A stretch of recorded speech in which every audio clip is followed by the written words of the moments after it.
Greetings, Hello. ladies and gentlemen, to Depths of Gaming, episode 65. That is Jahith. And that's Necro. Hello. Yes, we have survived another week. It's kind of a miracle in its own way. Yes. But as time moves on, stuff sinks to the bottom, forming a lower region known as the depths of gaming. And sometimes assholes drop things down there that explode called depth charges. That's what we have for you right now. They call me the Segway King. Not for the reason you expect. New We Happy Few trailer. Splendid. Now we finally have some new information about this game that was supposed to come out so long ago, right? Yes, back in the 80s, we were told We Happy Few was coming out next year. Now it finally came out. Nope, next month, or next couple months, I believe. I think it. Oh. Yeah. It finally has the final trailer, right? Yeah, we have our final trailer of finalness. We Happy Few launches on August 10th. A 5-minute trailer came out that shows off the 3 main characters that you'll be able to play as in the game. There's Arthur, who is the sort of generalist character. Sally, who's a chemist, who's the stealthy, gadgety character. She knows how to make the more interesting items in the game. And then there's good old Ollie Starkey, a proud Scottish warrior. And he's the fun playthrough. He's the Carnage incarnate. He's the fuck Wellington Wells character.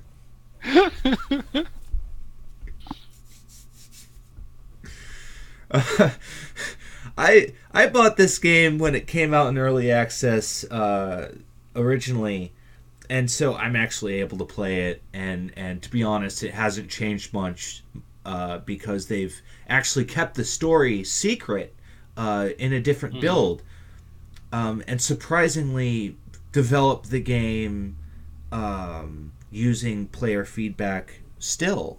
So it was nice. It was quite amazing how the game developed, and so I'm super excited because I always liked playing the game, and I always had a little more fun every time I played it. All in all, super happy for We Happy Few. A lot of people gave it shit because it got picked up by Gearbox, but I ignored that entirely. So you're one of the few people who are happy for We Happy Few. Oh, fuck off. Old school RuneScape servers experienced a downtime after a bug injected the economy with billions and billions of gold from a bug. Basically, what happened was that once they introduced this change, I believe it was for looting the corpses of other players from gold, right? Yeah. There was an error. They basically made it so that you dropped as a person who you basically dropped the maximum value of the that's possible to fit in an integer, which is like billions upon billions of gold, which is interesting. It was, and it led to a lot of accounts getting in trouble because Because I people wonder abuse why. the shit out of it. I wonder why. Oh, I have all this gold. I'm gonna use it. You're banned. Yeah, Shit. they can track it. Yes, they can. Don't cheat. They always track you. They don't have shit on NSA. So, dueling And battle royales. Realm ooh, Royale released their battle pass one day after Season 5 came out for Fortnite. So, now they have seasons in sync. yay, I guess. Well, sort of. They're directly competing with each other now, and we're gonna see how that works out. Because Realm Royale has the problem of not having a distinctly fun mechanic, Yeah. while Mm-hmm. Fortnite has vehicles now and crazy stupid shit that you can do, and lots of weapons that are interesting and stupid. Well, Realm Royale doesn't have any of that yet. They don't have an identity past trying to rip off Fortnite.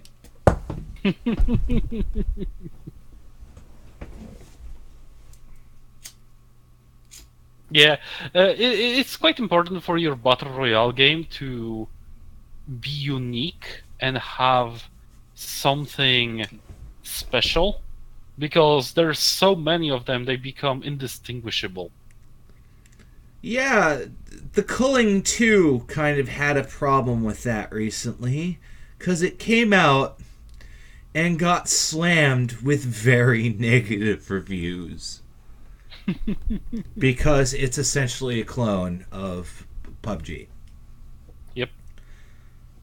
I mean, you parachute in, you grab guns, you kill each other, and To be fair, there's not much variety you can do with battle royale style game, right? that's actually not true. As Fortnite proved, you can add wacky ass building mechanics.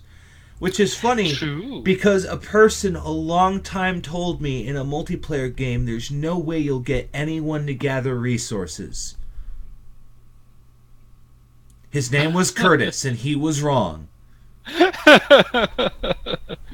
Well, you need to give people the idea to spend those resources on something, right? And then suddenly it works. Yeah, because people aggressively hate build against each other and it's glorious. You could feel the sexual tension as these towers rise. Oh. Does Fortnite has physics actually? So that when you destroy the bottom Yes, of the structure, you can destroy the bottom of the structure, which makes everything above it vanish, and then you plummet to the ground and die.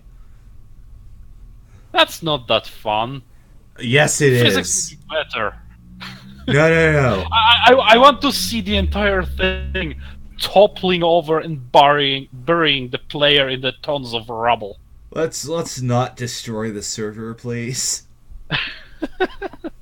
However, now that I think about it, there's also the thingy about Fortnite that I heard recently, that they're actually getting good players and influencers to create like esport out of it. Yes, they are gearing up for the esports scene. Mm-hmm. That's interesting. Yeah, because they have all of these streamers now that are representing Fortnite heavily, like Ninja.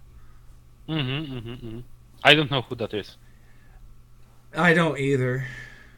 My friend Clay keeps talking about him.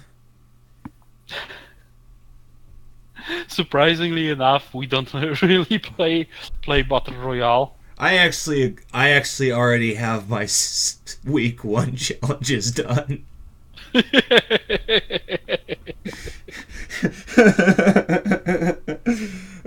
Shoot me. Yeah. So there's like 150 reviews, and almost all of them are negative, saying this isn't the culling. And it's not, because the original Culling was a melee-focused game where you could build shit out of sticks and stones using a nano reproductive system. Mm-hmm. And that sounded weirdly sexual. And well, and you know, that would be cool if the Culling 2 actually played with that. There's so many ways you can build a giant battle royale game with that premise, but they fucked it up.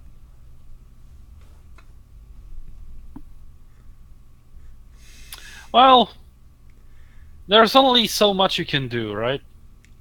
And on the Twitter, they say,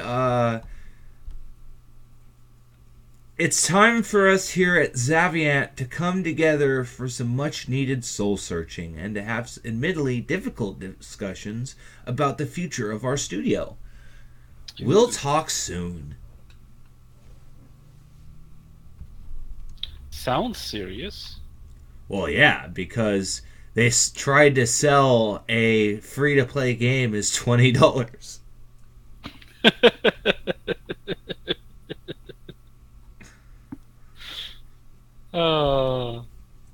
If anything, people look at Culling 2 and go, "Oh shit, let's play Culling 1."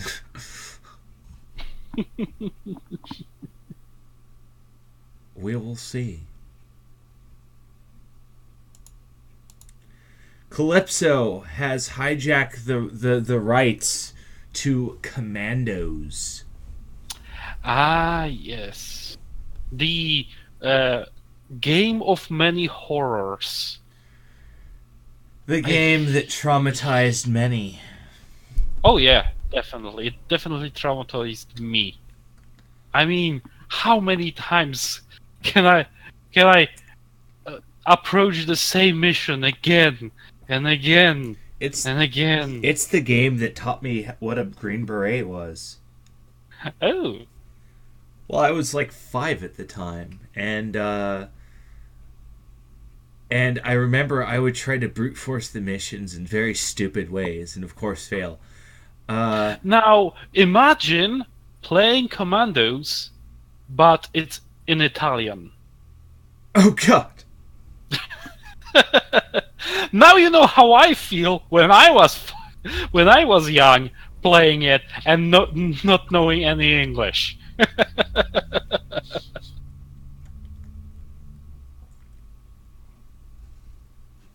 Did the Germans still speak German, or did they speak Italian? I believe so, but I still don't know German. Well, it sounds phonetically different. Yes. I've never heard angry Italian.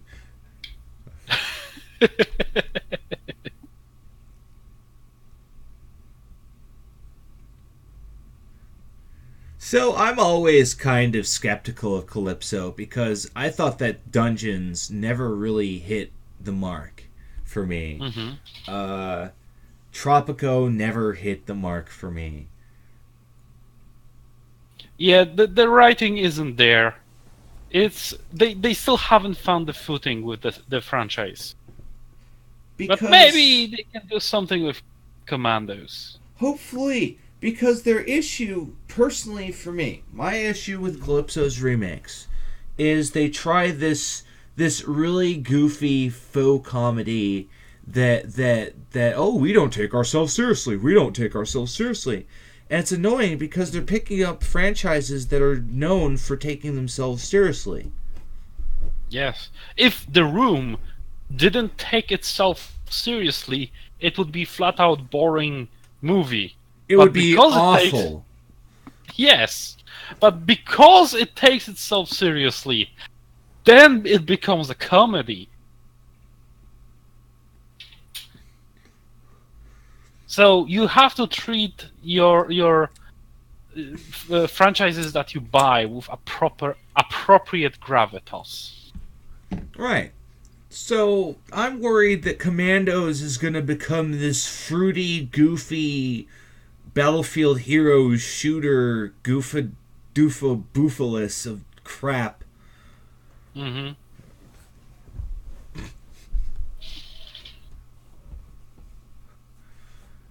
Because they announced a new Tropico game, and I'll buy it. I'm interested because I always want to play more city builders. Yeah, them city builders are fine. I like city builders. I wish, you know what needs a you know what needs a battle royale game? City builders. What you 100 build a towns, city and one wait, continent. actually, that would be kind of cool. You have one player that kind of builds a city around other players. Yeah, and you all like expand Spawns your enemies. city, and you try to ship out your shitty people to other cities.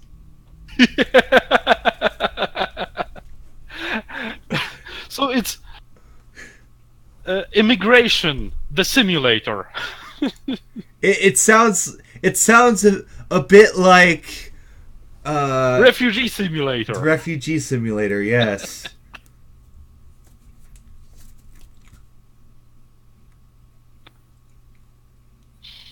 Oh God. That would actually be fairly easy to do in Unity. So, moving on to answers that nobody wanted. What is the Underdark? Wolfgang Armada writes. Well, what is an Underdark? That's an interesting statement. It's a entire world that is underneath the standard D&D world, right? Yes, in standard in the Sword Coast. It's where the Mind Slayers will live. Yes. Mind Flayers. Yes, Slayer. that's the correct one. Yes. So the Underdark is the realm underneath the Sword Coast where but realistically the Underdark is any like subterranean realm. It's generic fantasy underground land.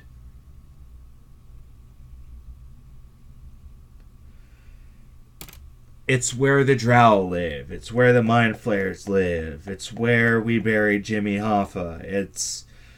It's where all of the sunlight sensitive things are.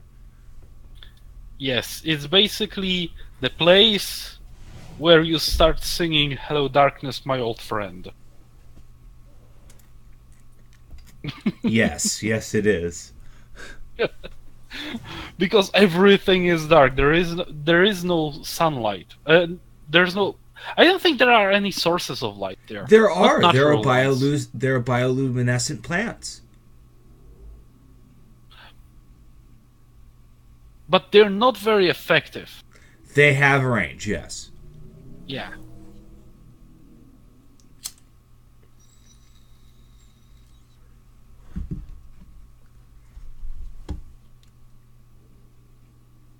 So there are a lot of comments here. The Forgotten Realms is where the Underdark is from. Mm-hmm. As another guy writes, it's basically the name of the underground world, which is true. Yes. Did you try Google, really? Yeah, a lot of those questions can be answered by Google. However, then we wouldn't have this segment. Absolutely. No, it's a very interesting place to set up a story. You can send your players there, and suddenly they're completely blind. Yes, and if unless they have dark vision or night vision. Well, even then, that can screw them. Because if one of your party can't see in the darkness and they pull out a torch, you're suddenly blind. Yes. And you have to switch to normal vision. Yes. And dark elves, that's the reason dark elves need sunglasses, which they don't have. Just pull out your stunner shades. Deal with it.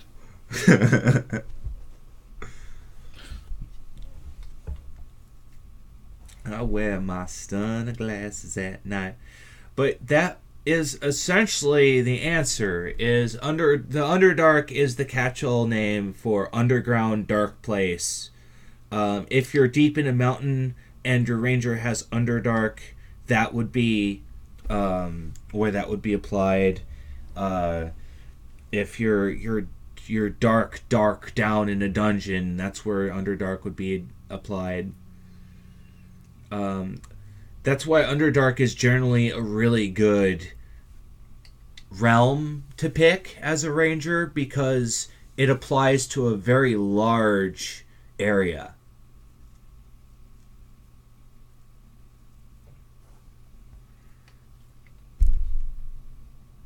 But yeah, that's our show.